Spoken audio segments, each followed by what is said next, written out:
Hello everyone. अच्छा, ये कुछ मैंने टेक्निकल पॉइंट्स नोट किए हैं आप लोगों के लिए, और इसमें कंट्रोलिंग के कुछ टॉपिक्स हैं जिसमें standard hierarchy, cost centre group, cost elements, cost centre, activity types, material ledger, internal orders and COPA ये शामिल हैं। और प्लांट मेंटेनेंस के अंदर जो पॉइंट्स हैं, work centre, function location, planner group, task list, equipment, objects, bill of material, routing, ये ऐसे टॉपिक्स हैं जो कि आपके डिफरेंट मॉड्यूल के साथ इंटरलिंक हैं। प्रीवियस क्लास में हम लोगों ने कॉस्ट सेंटर को भी डिफाइन किया था और कॉस्ट सेंटर ग्रुप को भी डिफाइन किया था और हमने स्टैंडर्ड हायरार्की को भी डिफाइन किया था। अच्छा, जैसे कि आपको मालूम है कि वर्क सेंटर, हाँ, हमारा अगला जो माइलस्टोन या टारगेट वो है वर्क सेंटर। वर्क सेंटर के लिए कॉस्ट सेंटर भी चाहिए और एक्टिविटी टाइप भी चाहिए। तो लेट्स क्रिएट एक्टिविटी टाइप। तो एक्टिविटी टाइप को क्रिएट करने से पहले हमें ये देखना होगा कि what is activity type. Any one of you can explain what is activity type please? जहाँ तक मेरी नॉलेज है, activity type in in terms of plant maintenance हम लोग इंटरनल एक्टिविटीज या एक्सटर्नल एक्टिविटीज को कहते हैं। एक जगह पर मैंने ये देखा है हम्म। और दूसरी जगह पे मैंने एक्टिविटी टाइप्स देखी हैं कि जैसे वो पीएम्स हैं या सीएम्स हैं, प्रेडिक्टिव हैं। वो हम्म। एक्टिविटी टाइप्स देखी हैं प्लांट मेंटेनेंस में। अब वो ओके। वर्क सेंटर से कैसे लिंक है वो मेरी नॉलेज में नहीं है। Okay, no problem.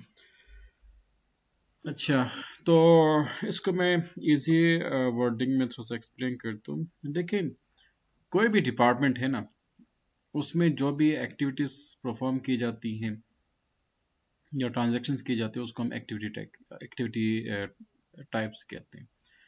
मिसाल के तौर पे हम बात करते हैं उसकी एडमिनिस्ट्रेशन की, हम बात करते हैं आईटी कंसल्टिंग की। जैसे कि आपको मालूम है कि आजकल जो है डिफरेंट ऑर्गेनाइजेशन में एससीपी को इम्प्लीमेंट किया जाता है, ये भी एक्टिविटी टाइप है। एससीपी को अपडेट किया जाता है, ये भी आपकी एक्टिविटी टाइप है। प्रोडक्शन के ऊपर हम बात करते हैं, और प्रोडक्शन में क्या होता है कि डिफरेंट आपके पास डिपार्टमेंट्स होते हैं।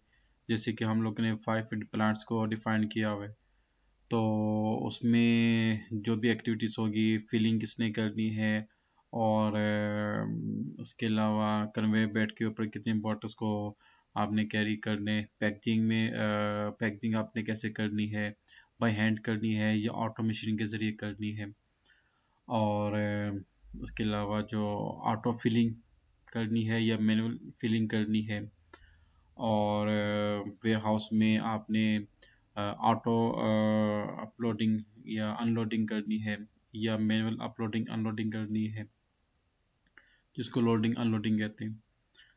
और इसके अलावा सेल्स एंड डिस्ट्रीब्यूशन में कौन सी टीम ने किस एरिया को कवर करना है, मार्केटिंग में आपने कौन सी स्ट्रेटजीज को इम्प्लीमेंट करने, और क्वालिटी कंट्रोल में भी आप देखते हैं कि कौन से पैरामीटर्स को आपने यूज़ करके अपनी जो प्रोडक्ट है उसकी जो टेस्टिंग करनी है। तो बहुत सी एक्टिविटीज़ होती हैं हर डिपार्टमेंट की, बिजनेस ट्रांजैक्शन के नेचर के मुताबिक हम उसको क्लासीफाई करते हैं। What is the purpose of activity type? देखिए, एक्टिविटी टाइप का जो मकसद है ना, वो ये होता है कि ओवरहेड की जो कैलकुलेशन है ये आप इजीली इजी कर सकें। जैसे कि आपको मालूम होगा कि जैसे एक प्रोडक्शन जब होती है ना, तो उसमें 3 कॉस्ट इन्वॉल्व होती हैं। यू नो, एक आपकी होती है डायरेक्ट मटेरियल कॉस्ट, एक होती है डायरेक्ट लेबर कॉस्ट, एक होती है ओवरहेड कॉस्ट। ये 3 कॉस्ट आती हैं। कोई भी आप प्रोडक्ट बना लें, आप टेबल बना लो, लैपटॉप बना लें, कोई भी चीज़ बना लें, कोई भी दुनिया की मैन्युफैक्चरिंग सेक्टर उठा कर देख लें, उसमें तीन जो कॉस्ट की जो कैटेगरी होगी ये 3 ही होंगी। मटेरियल उसमें आता है, लेबर आती है, ओवरहेड आता है। ओवरहेड में इनडायरेक्ट मटेरियल, इनडायरेक्ट लेबर और बाकी जो दूसरी जो एक्सपेंसेस उसमें इन्वॉल्व होते हैं। तो direct material, direct labour cost तो इजीली आप उसको कैलकुलेट कर सकते हैं, लेकिन जो इनडायरेक्ट मटेरियल है, फॉर एग्जांपल आप एक टेबल बनाते हैं, ऑफिस टेबल बना लेते हैं या फर्नीचर आप एक बना लेते हैं, तो उस फर्नीचर या ऑफिस टेबल को बनाने के लिए कितनी वुड चाहिए वो तो आप इजीली कैलकुलेट कर सकते हैं। लेकिन उस फर्नीचर के लिए कितनी पॉलिश की ज़रूरत पड़ेगी, कितनी उसमें जो ग्लू कितना यूज़ होगा, और बाकी उसमें जो इनडायरेक्ट जैसे कि इलेक्ट्रिसिटी कितनी यूज़ होगी। तो इस तरह की जो कॉस्ट है जो इजीली कैलकुलेट नहीं किए जा सकती, वो हम उसको उसको कंसिडर करते हैं ओवरहेड, और ओवरहेड को हम हमेशा कैलकुलेट करते हैं on the basis of activity type पे। यहाँ तक क्लियर? अच्छा, ये एक कॉन्सेप्ट ये भी पाया जाता है कि एक जो इंडस्ट्री सेक्टर है, जैसे कि मैन्युफैक्चरिंग सेक्टर आ गया, ट्रेडिंग सेक्टर आ गया, सर्विस सेक्टर आ गया, तो हर सेक्टर में भी एक्टिविटी टाइप्स इन्वॉल्व होती हैं। चाहे आपका सर्विस सेक्टर हो, सर्विस की अगर हम बात करते हैं तो आईटी इंडस्ट्री की हम बात कर लेते हैं। आईटी में जैसे एसीपी सारे फेरिस थे। अब एसीपी का काम क्या होता है कि एसीपी को इम्प्लीमेंट करना, सॉफ्टवेयर को इम्प्लीमेंट करना, भाई कौन सा मॉड्यूल कहाँ पे इम्प्लीमेंट करना, यह एक्टिविटी टाइप आ जाती है। आप एजुकेशन सेक्टर को देख लो, कौन सी डिग्री कौन सी डिपार्टमेंट है, ये आपकी एक्टिविटी टाइप्स आ जाती हैं। आप उसको देख लो, हॉस्पिटल को देख लो, कौन कौन सी वहाँ पे डिपार्टमेंट्स हैं और वहाँ पे क्या क्या सर्विसेज प्रोवाइड की जाती हैं, वो आपकी एक्टिविटीज आ जाती हैं। तो हर बिजनेस में एक्टिविटीज लास्ट में इन्वॉल्व होती हैं। बस ये आपने देखना होता है कि बिजनेस की जो पॉलिसी है उसके मुताबिक एक्टिविटीज को आपने किस बेस पे कंसिडर करना है, ताकि आपकी जो ओवरहेड कॉस्टिंग है वो आपके लिए आसान हो जाए। अच्छा, दूसरा ये है कि यहाँ पे एक और चीज़ पाई जाती है, कॉस्ट सेंटर्स। कॉस्ट सेंटर जो है ये हम इसको कहते हैं डिपार्टमेंट्स। और यहाँ पे एक और चीज़ है work centre. What's the difference between cost centre and work centre? Cost centre departments को हम कहते हैं जहाँ पे आपके जो कॉस्ट एक्सपेंसेस हैं वो आपके जनरेट होते हैं। वर्क सेंटर बेसिकली वो प्रॉपर प्लेस है जहाँ पे आपकी एक्चुअल जो बिजनेस एक्टिविटीज हैं वो परफॉर्म की जाती है, in the form of production, in the form of plant maintenance. तो यू कैन से जितने भी डिपार्टमेंट्स हैं वो सब कॉस्ट सेंटर कहलाते हैं। और कॉस्ट सेंटर वर्क सेंटर भी बन सकते हैं, लेकिन तमाम नहीं, तमाम वर्क सेंटर कॉस्ट सेंटर बन सकते हैं, लेकिन तमाम कॉस्ट सेंटर वर्क सेंटर नहीं बन सकते। ये डिफरेंस है। मिसाल के तौर पे आप परचेज डिपार्टमेंट को देख लो, परचेज डिपार्टमेंट आपका कॉस्ट सेंटर कहलाएगा, परचेज डिपार्टमेंट कभी भी आपका वर्क सेंटर नहीं कहलाएगा। अच्छा, और एक और चीज़, जितनी भी एक्टिविटी टाइप्स है ये हमेशा आपके कहाँ पे यूज़ होती हैं? वर्क सेंटर्स में इस्तेमाल की जाती हैं। क्योंकि वर्क सेंटर में क्या होता है, जहाँ पे प्रोडक्शन, अच्छा वर्क सेंटर हमेशा दो आपके उसमें यूज़ होगा। आई वांट टू शो, एक प्रोडक्शन में, एक प्लांट मेंटेनेंस में। प्रोडक्शन मास्टर डेटा, ये एक आपका आ गया वर्क सेंटर। तो एक आपका वर्क सेंटर कहाँ पे इस्तेमाल होता है? प्रोडक्शन में, और एक आपका प्लांट मेंटेनेंस में इस्तेमाल होता है। और जैसे कि मैंने आपसे अभी कहा कि एक्टिविटी टाइप बेसिकली जो आपके ओवरहेड्स हैं उनकी कैलकुलेशन के लिए हम इस्तेमाल करते हैं। अच्छा, अब यहाँ पे तो हमारी प्रोडक्शन नहीं, तो हमें किस पे फोकस करना होगा? प्लांट मेंटेनेंस पे फोकस करना होगा। तो प्लांट मेंटेनेंस में जब आप फोकस करते हैं वर्क सेंटर को,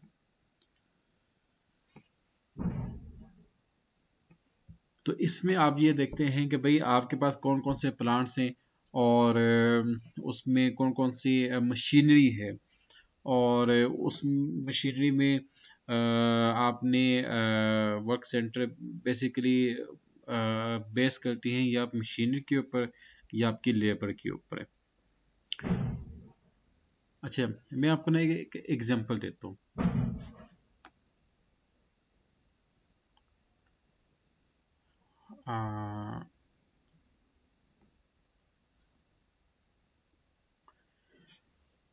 देख, जैसे कि आप सबको मालूम है, मैं एग्जांपल लेता हूँ बाइक वगैरह की, या कोई भी आप व्हीकल ले लें। बाइक सिंपल है, वो हम ले लेते हैं।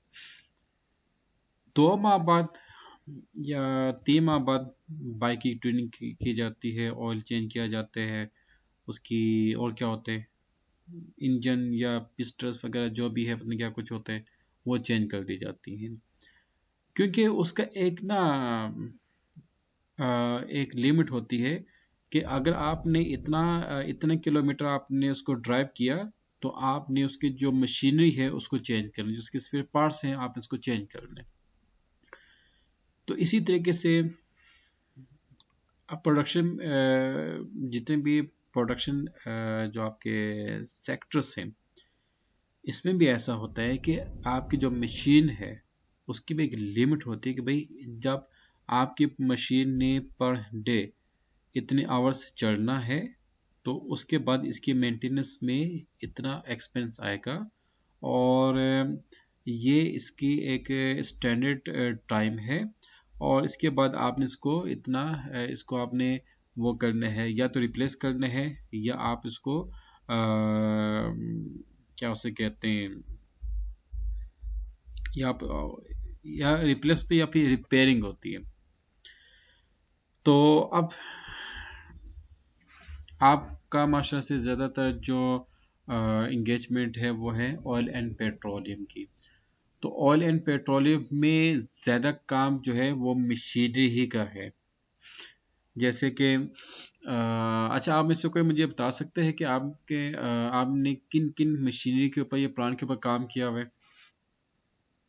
रोटेटरी इक्विपमेंट ओके, मैं आप यहाँ पे एग्जांपल लेता हूँ मोटर की, फॉर एग्जांपल। और यूजली तो अच्छा, आपको ये भी मालूम होगा कि अगर एक टरबाइन चलती है या पंप चलते हैं या आपका मोटर चलती है तो उसकी भी एक ना स्टैंडर्ड टाइम होता है। उस टाइम के बाद जो है ना आप उसको ना एक 24 आवर में से 10 आवर्स या 15 आवर्स आप उसको रन करते हो, फिर आप उसको रेस्ट करते हैं, रेस्ट आप उसको रेस्ट देते हो।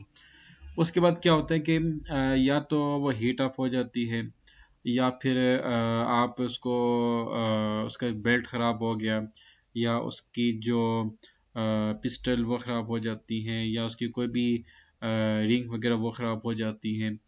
तो ये एक टाइम पीरियड के बाद आपने डेफिनेटली उसको चेंज करना होता है।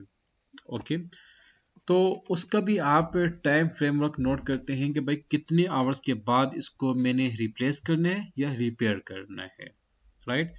तो वो आपका मशीन एक्टिविटी कहलाएगी,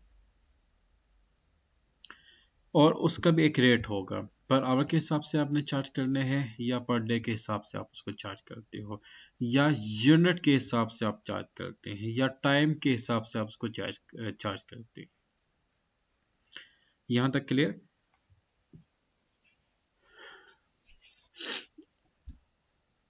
हेलो। अच्छा, इसके अलावा जो है ना लेबर बेस आपकी होती है एक्टिविटी टाइप्स। अच्छा, इसके अलावा ना आपके लेबर बेस एक्टिविटीज़ भी होती हैं। फॉर एग्जांपल एक मशीन को रन करने के लिए कितने लेबर जो है वो आपने इंगेज करने, और फिर उस लेबर को आपने कितना पे करना है पर आवर के हिसाब से, और फिर उस लेबर की जो है पर डे कितने आवर्स आपने उसके यूटिलाइज करने। कराची में हमारी जो टेक्सटाइल इंडस्ट्रीज थी, हम जो है 12 आवर्स के हिसाब से अपने लेबर्स को पे करते थे। हमारा वहाँ पे सिस्टम ये था कि जितना वो कपड़ा बनाता ना, मशीन जितना कपड़ा बनाती, तो हम उस हिसाब से उसको पेमेंट करते।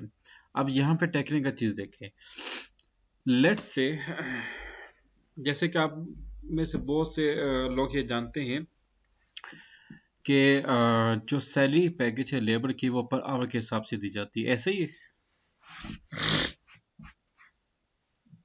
ये बॉयज काइंडली पार्टिसिपेट कीजिए प्लीज। जी जी जी सही है। दुनिया भर में एक स्टैंडर्ड जो है ना पैरामीटर वही होता है कि आपने लेबर को पर आवर के हिसाब से देने।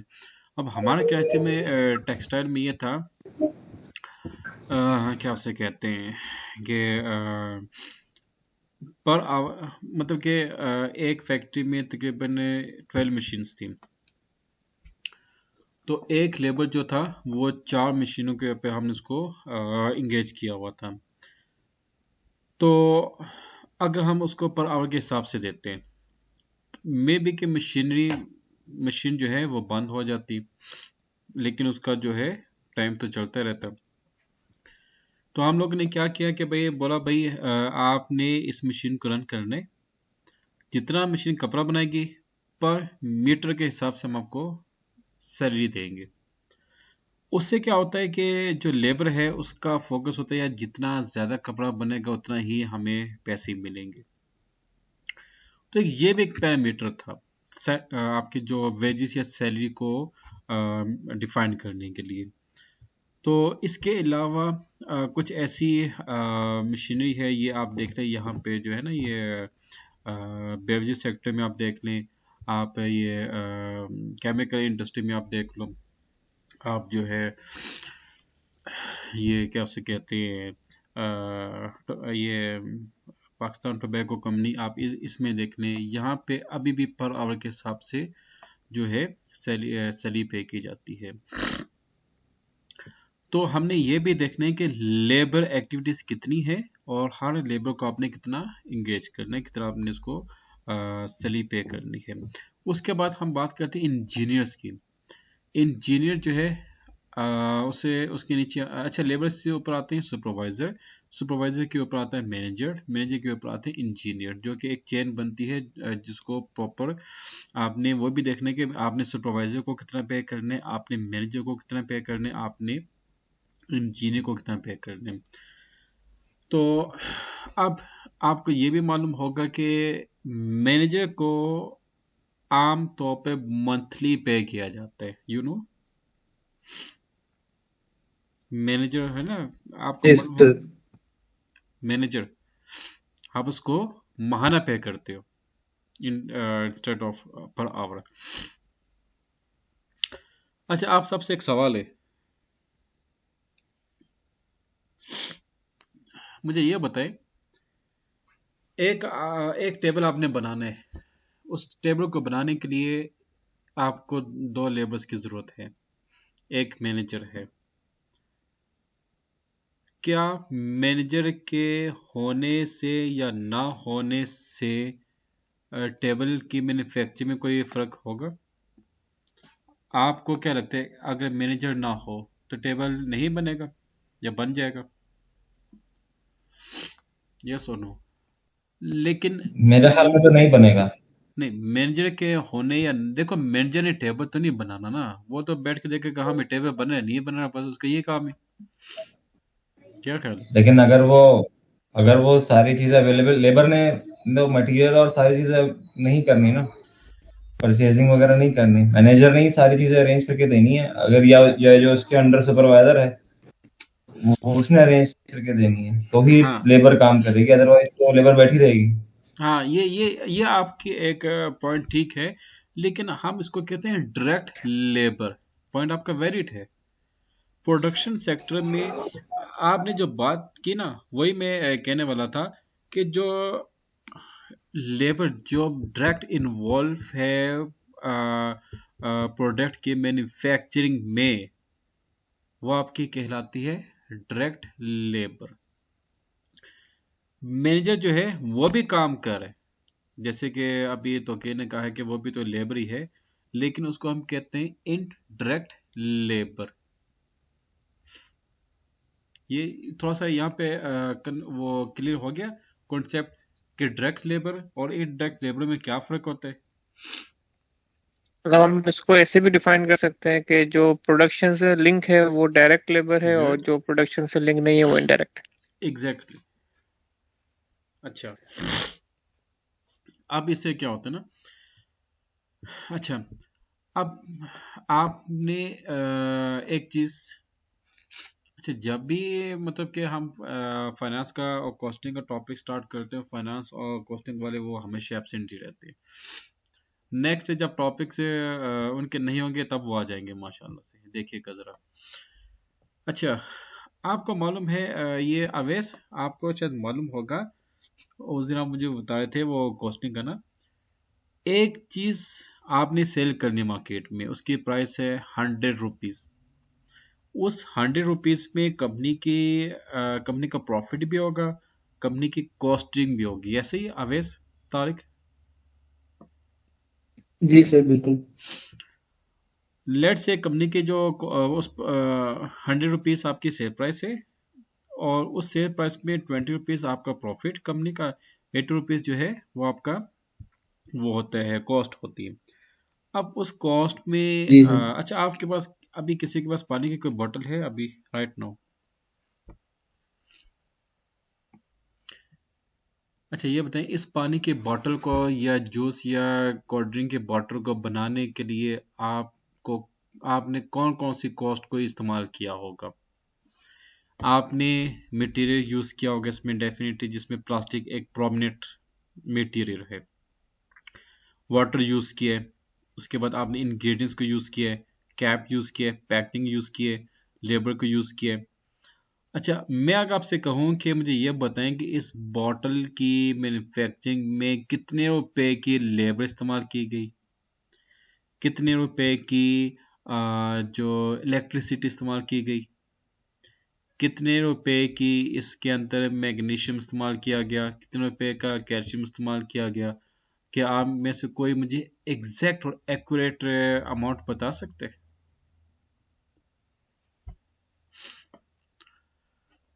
यस और नो, नहीं जल्दी से सर, बताएं। उसके तो लिए तो इम्पॉसिबल है सर एग्जैक्ट अमाउंट निकालना तो।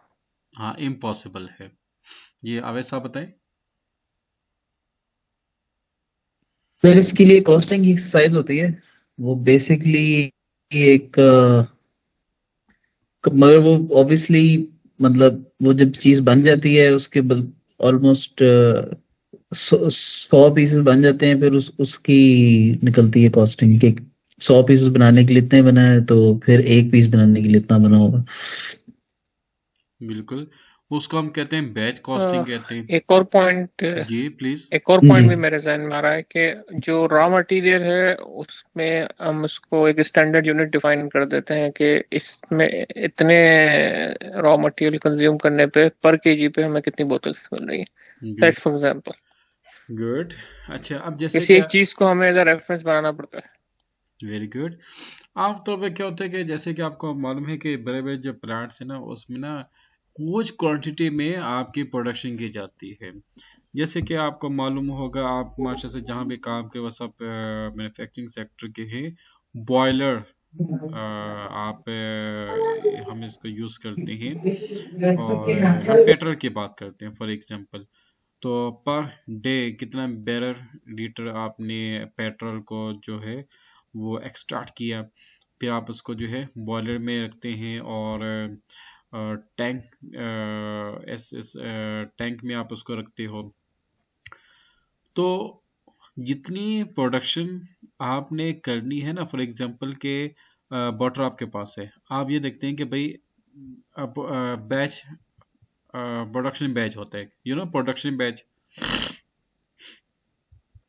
प्रोडक्शन बैच का मतलब ये होता है कि आपकी प्रोडक्शन में कितनी यूनिट्स ऑफ प्रोडक्ट आपने मैन्युफैक्चरिंग करनी है। ये पॉइंट क्लियर हो रहा है या मैं रिपीट कर दूं? बहुत टेक्निकल पॉइंट है। मिसाल के तौर पे, सर रिपीट कीजिएगा।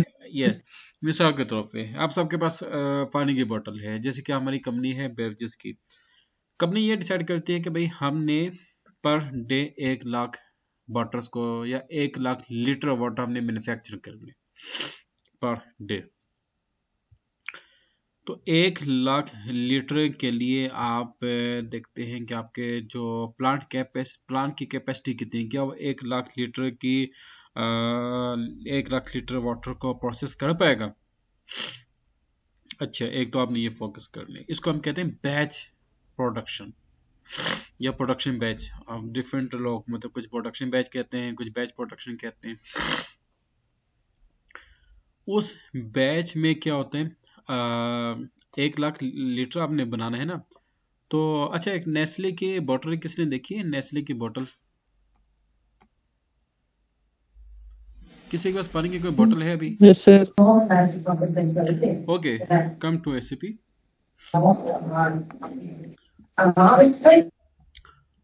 अकाउंटिंग। कंट्रोलिंग, उसके बाद आ जाते हैं cost centre accounting, master data, then activity type, and then individual processing, KL01, controlling area AB10। अच्छा, एक्टिविटी टाइप को हम नाम देते हैं, हाँ इसको हम देते हैं इसे मैंने चैट में डाल दिया है। गुड। ये अब सर ये कोला हमारे नेक्स्ट पास ना है। एक इंग्रेडिएंट्स का वो है, इसमें आप देख लें कार्बोहाइड्रेट जो है वो कितना है, 10.7 ग्राम, ऊपर लिखो है पर 100 ml मिली लीटर, यानी कि पर लीटर, एक लीटर आता है, पर 100 ml में आपने कितना यूज करना है, 10.7 ग्राम कार्बोहाइड्रेट। तो अगर 10 लाख लीटर हो तो 10 लाख लीटर में आपने कितना कार्बोहाइड्रेट यूज करना है, ये भी आपने कैलकुलेट करना है। इसको हम कहते हैं बिल ऑफ मटेरियल।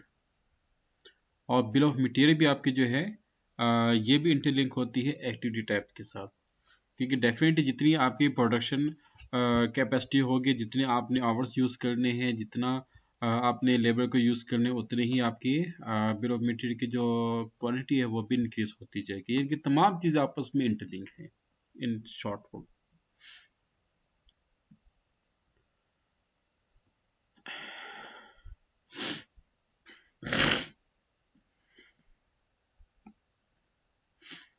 अच्छा, इसको हम देते हैं 801001 और valid from 01.01.2024। Click on master data. अच्छा, एक्टिविटी टाइप, तो इस एक्टिविटी टाइप में हम लेके आते हैं मशीनरी को, और मशीनरी भी इसमें प्रोडक्शन भी आ सकती है, आपकी ओवरहेड भी हम लेके आते हैं। हम ना एक काम करते हैं,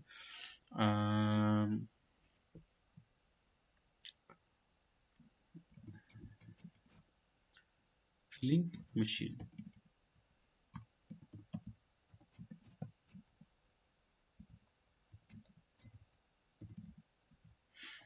अच्छा इसके यूनिट्स क्या होंगे, hours.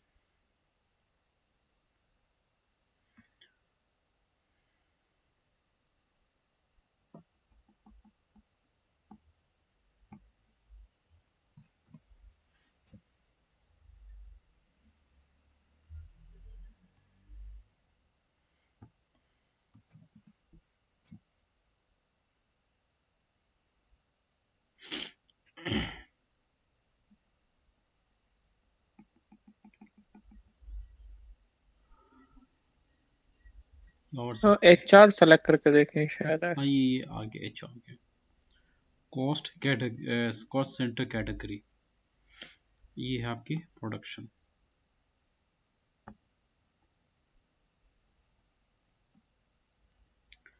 Activity type category,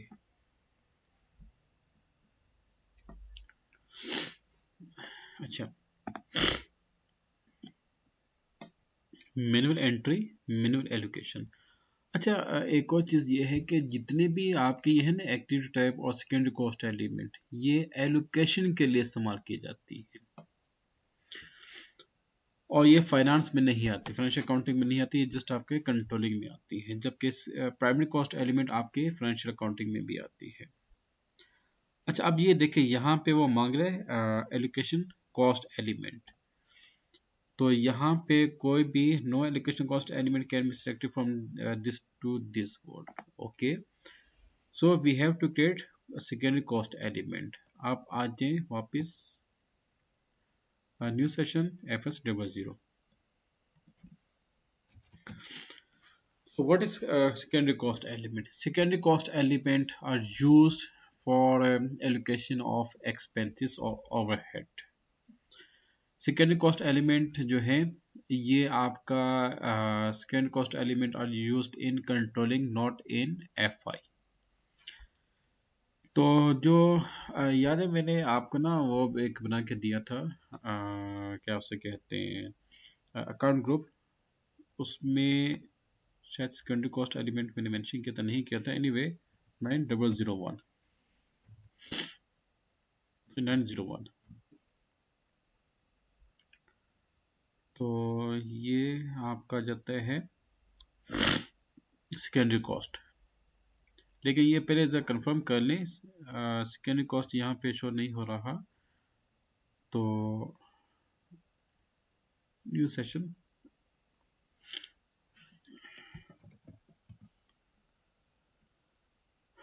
accounts group में जाके चेक कर लें। कहाँ जाइए,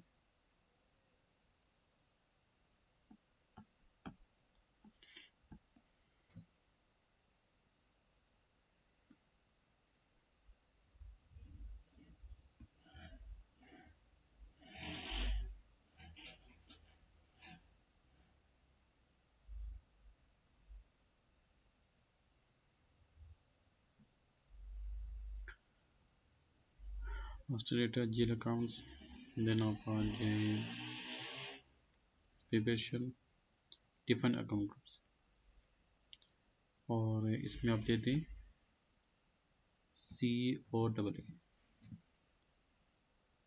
okay, AB10 secondary cost, I think secondary cost element इसमें नहीं है, क्योंकि लास्ट आपकी आ रही है 800 to 899। और यहाँ पे आप न्यू एंट्री में आ जाए COAA secondary cost account group,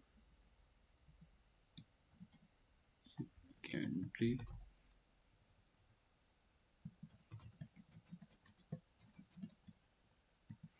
elements AB10 900 से 990 बल्कि 980, क्योंकि 999 जो है, ये आप 999 जो था ना आपका, उसका था रिटर्न अर्निंग का था, वो मिक्स ना कीजिएगा प्लीज।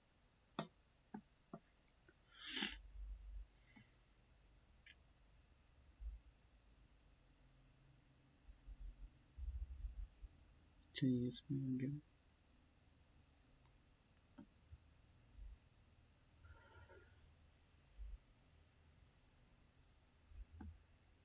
ओके, सेकेंडरी कॉस्ट यहाँ पे शो नहीं हो रहा। ओके, इसको जो है रिफ्रेश कर दिया।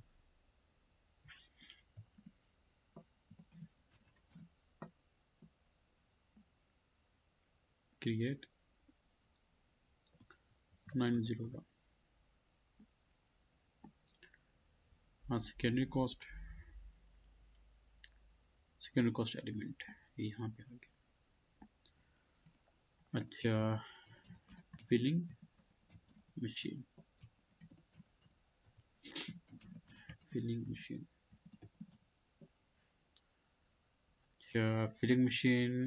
एक हमारे पास जूस भी है, वाटर भी है, इसको हम लेके आते हैं वाटर।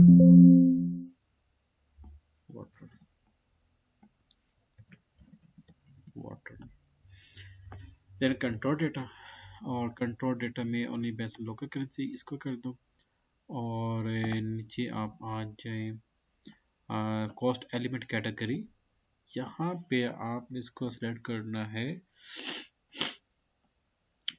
अच्छा देखिए, जब आप प्राइमरी कॉस्ट एलिमेंट को क्रिएट करेंगे ना, तो यहाँ पे जो आपका कॉस्ट एलिमेंट कैटेगरी वो डिफरेंट होगा, सेकेंडरी कॉस्ट एलिमेंट की कैटेगरीज डिफरेंट होंगी, ये आप प्लीज नोट कीजिएगा।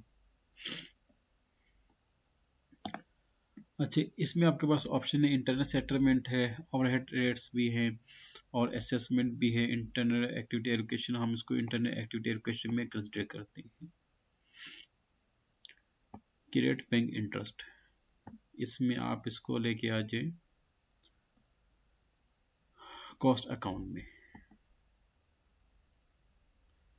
Enter and save. अच्छा, फिर आपने एक और क्रिएट करने 902, यहाँ पे हम लेके आते हैं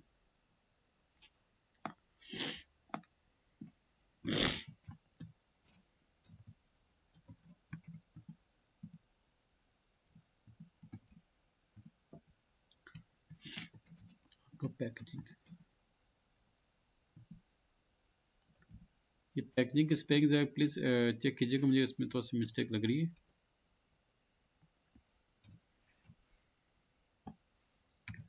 वाटर,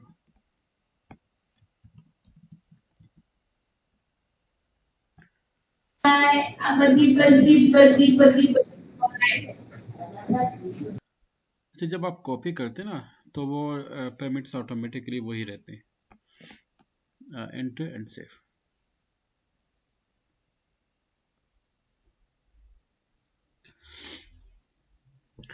अच्छा बॉयस, यहाँ पर एक और चीज, we have to create we will create 5 different function locations। अब हर फंक्शन लोकेशन में आपने 2 या 3 वर्क सेंटर तो लास्ट में डिफाइन करने। तो एक वर्क सेंटर के अंदर आपकी मर्जी है, आप एक एक्टिविटी दें, 2 एक्टिविटीज दें, 3 एक्टिविटीज दें। यहां तक क्लियर? जिसको भी कॉपी कर दी।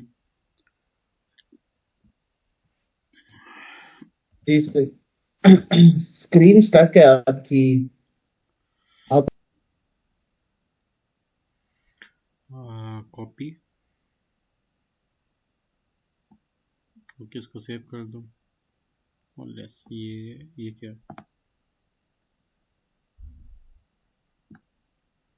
एक में ये गलत हो गया, इसको जो है ना ये 2 को हम जो है ये चेंज कर दें।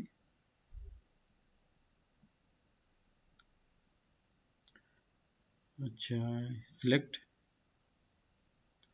और चेंज पे आ जाए।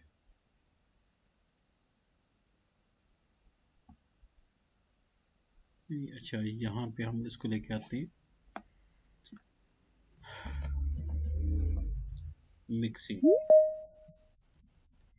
वाटर, इंग्रेडिएंट आएगा,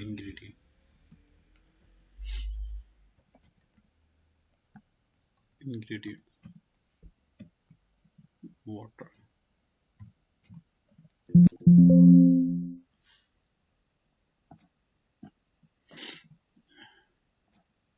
अच्छा ये तीनों एक्टिविटीज जो है ना ये मशीन बेस है, ओके।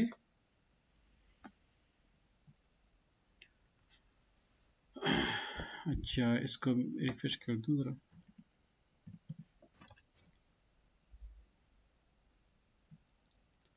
ये आपके सामने आ गया। बाकी आपने लेबर की भी क्रिएट करनी है तो आप इसको क्रिएट कर सकते हैं। इसको क्लोज कर लें, इसको भी क्लोज कर लें जी।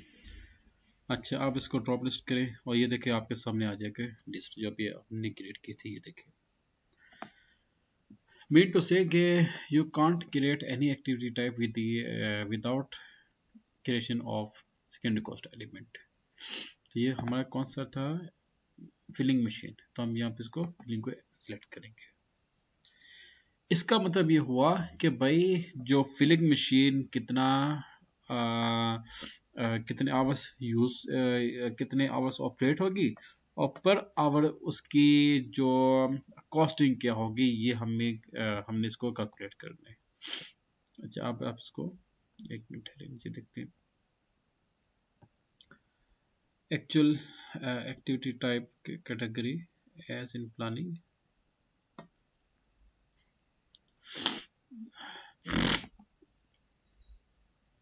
हम इसकी मेन्यू एंट्री करेंगे और मेन्यू इसकी हम एलोकेशन करेंगे। Data was saved, activity type 2, doing this, sorry ये 2 क्रिएट। नेक्स्ट कौन सा था हमारा, मिक्सिंग,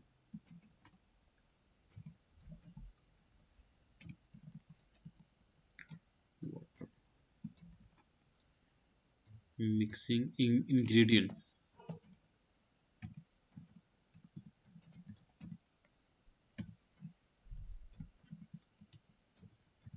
वाटर और F कैटेगरी आपकी आ जाएगी इसमें manual entry, manual allocation, cost allocation, cost element, ये आपका आ जाएगी 902।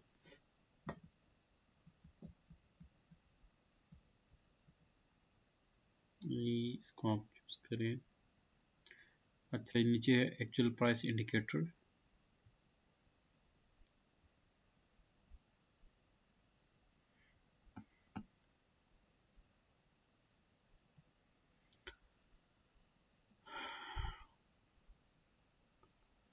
अच्छा, ये एक ऑप्शन आता है कि आपने एक्चुअल जो प्राइस है ऑटोमेटिक बेस्ड ऑन एक्टिविटी या कैपेसिटी मैंने डिटरमाइन फॉर एक्चुअल, हम इसको बल्कि इसको आप स्किप कर दे, इसको हम लेटर ऑन डिस्कस करेंगे।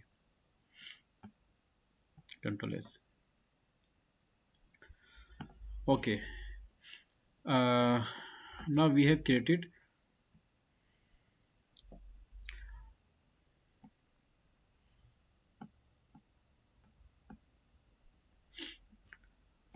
created cost centers, we have created secondary cost elements, and we have created activity types. Now assign cost centers to activity